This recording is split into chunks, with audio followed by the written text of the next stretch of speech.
Oi, galera! Oi, Jaque! Eu tava aqui pensando sobre o nosso último bate-papo, que comentamos sobre voto, se lembra?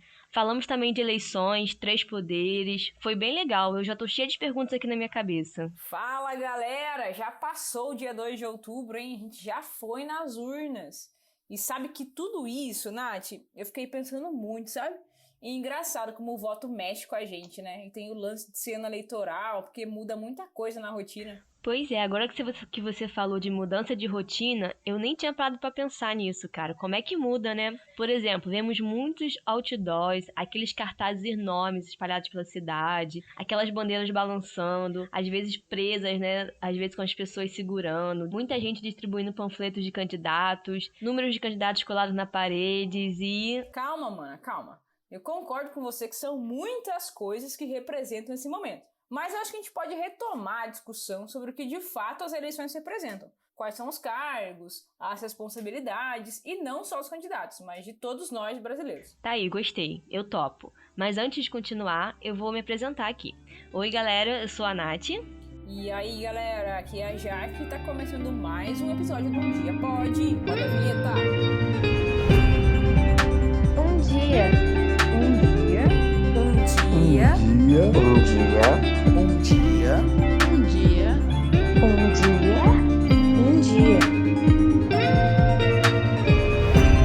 Um dia pode.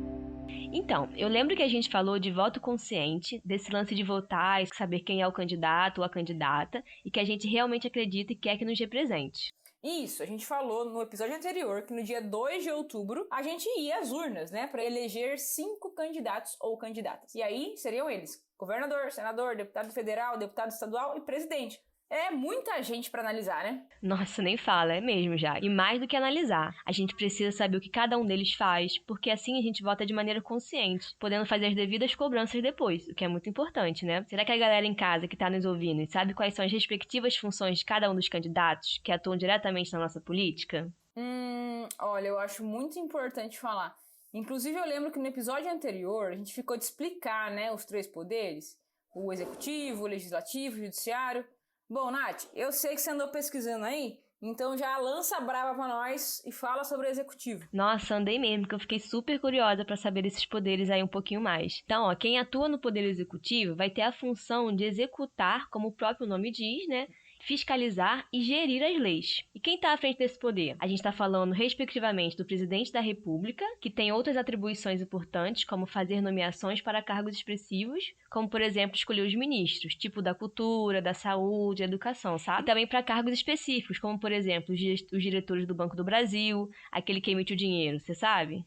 Nossa, não, tô ligada, tô ligada. É muita responsa pro presidente, né? Então a gente tem que pensar realmente direitinho nessa escolha, né? Mas se o executivo no nível federal tem presidente, no executivo estadual é uma outra figura, né, Nath? Isso aí. Se por um lado a gente tem o presidente, que tem todas essas responsabilidades com o nosso país, no nível estadual a gente tem os governadores, que vão atuar dentro de cada estado e cabe a cada estado escolher o seu. Isso, beleza. Mas ainda tem poder executivo nos municípios. A gente pode falar um pouquinho deles? Aí fica fácil, né? No município a gente tem os prefeitos das cidades. Então, galera, deu para entender até aqui? No poder executivo, o representante do nosso país é o presidente, dos estados é o governador e nas cidades é o prefeito. Tá tranquilo? Tranquilidade, Nath, show de bola. Mas e legislativo, como que fica? Bom, ele é o poder que vai estabelecer as leis, no caso do nosso país, o Congresso Nacional, ou seja, a Câmara dos Deputados, o Senado, os parlamentos e assembleias. Eles têm a função central de propor as leis destinadas a conduzir a nossa vida em sociedade. Ah, então os senadores e deputados têm o papel de fazer as leis, é isso, né? Isso, boa, Jaque. E pensando a nível municipal, o vereador da sua cidade é o responsável por criar as leis e projetos para a melhoria aí da sua cidade. E se temos leis, quem vai fiscalizar? Claro que é o Poder Judiciário. Ah, então é o poder judiciário que atua no campo de cumprimento das leis. Agora eu entendi. ele é quem julga as causas conforme as nossas leis e conforme a Constituição Federal, né? Exatamente, amiga. E esse poder, ele vai ser composto por juízes, promotores de justiça, desembargadores, ministros, representantes dos tribunais, no caso o tal do STF, vocês sabem? Já ouviram falar dessa sigla? Que significa Supremo Tribunal Federal. Lá, eles vão interpretar as leis e vão cumprir conforme a Constituição vigente. E a nossa é a Constituição Federal de 1988. Boa, Nath. Você sabe que a gente tem 11 ministros lá no STF, né? E para decorar que são 11, é só a gente pensar que STF, além de significar Supremo Tribunal Federal, também pode ser somos um time de futebol. E aí tem 11 jogadores em campo, né? E aí, para lembrar de 11 ministros.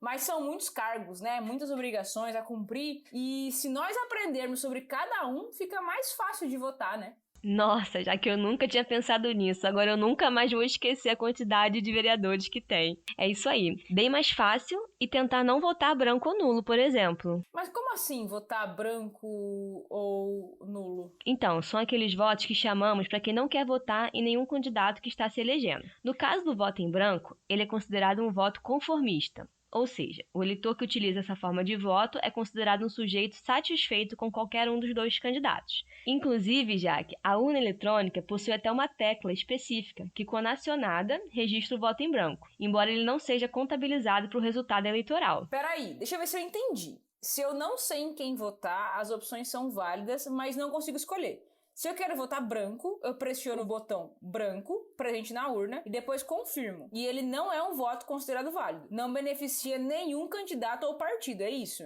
Boa, garota esperta. É isso mesmo. Eu sei que é bastante informação, mas a gente tá indo bem. O que será que nossos ouvintes estão pensando sobre isso agora? Vamos lá, galera. Bora comentar aqui no nosso Instagram. Tá. Então o voto branco não faz diferença, né? Mais ou menos, porque a gente ainda tem os votos nulos, que é considerado por alguns um voto de protesto, ou seja, você está insatisfeito com os candidatos e anula o voto. Ele não entra para a contagem de votos válidos, fica inválido. Ah, entendi. Então, tipo assim, o voto em branco é qualquer um serve. O voto nulo é nenhum serve. E aí, nesse caso, o voto nulo também não beneficia ninguém. Exatamente, amiga. Os votos nulos e brancos não anulam uma eleição, mesmo que mais de 50% dos eleitores optem por votar nulo ou branco. Já os votos válidos são aqueles corretamente destinados a um candidato ou a um partido, quando você escolhe lá o númerozinho e aperta o confirma, que é a tecla verde. E são eles que decidem as eleições, sendo devidamente computados para definir os candidatos ou candidatas vitoriosos em cada eleição. Nath, tô entendendo que na prática, voto branco e voto nulo se equivalem nos efeitos de serem descartados, porque na soma total de votos só são considerados aqueles que votaram de fato em algum candidato. Exatamente, Jaque. Olha, a gente já falou aqui sobre voto consciente e foi você quem trouxe esse dado, que mais de 79% dos eleitores em 2014 não se lembravam em quem tinham votado. Você lembra? É muita gente que esquece, né? E qual que é o problema disso? Não saber como cobrar os seus direitos depois. Pode crer, Nath. Eu sempre fico pensando nisso. E assim, agora que esse episódio está saindo, as eleições já aconteceram, né? O 2 de outubro já aconteceu. E ainda bem que a gente está falando sobre isso, né? Porque por mais que as eleições já tenham acontecido, a gente tem que ficar ligado aí sobre o que os três poderes fazem para a gente ficar ligado nas funções dos candidatos, para cobrar eles e acompanhar a atuação deles nos cargos. Exatamente, Jaque. Pior ainda que quando eu penso em representatividade na nossa política, sobre quantas mulheres e pessoas pretas estão atuando, né? Infelizmente, ainda é um número muito baixo de candidatos e candidatas eleitos sendo pretos. Caramba, Nath, e você sabe que isso é uma questão muito importante de se pensar, e você tá dando um super spoiler do nosso próximo episódio, sabia? Eu? Claro que não, tô sabendo de nada. Qual que é o tema? Fala aí que eu já tô empolgadíssima aqui, já quero saber, tô curiosa, vou nem dormir hoje à noite. Edição, que rufem os tambores. A gente vai falar sobre consciência negra e tem novidade nesse episódio, hein? Eita, que você tá cheia de mistério. Assim eu não vou dormir mesmo hoje à noite. Minha ansiedade vai estar a 1000. Ansiedade? Então volta lá no nosso episódio anterior que a gente falou sobre sentimentos e emoções, hein? Boa, boa. Adorei a dica. Eu vou lá agora conferir os episódios. Boa. E aí, galera, curtiram esse episódio? Comenta lá no nosso Instagram, @umdiapod sem E ou I no final e segue a gente no TikTok. Até mais! Até! dia. Um dia.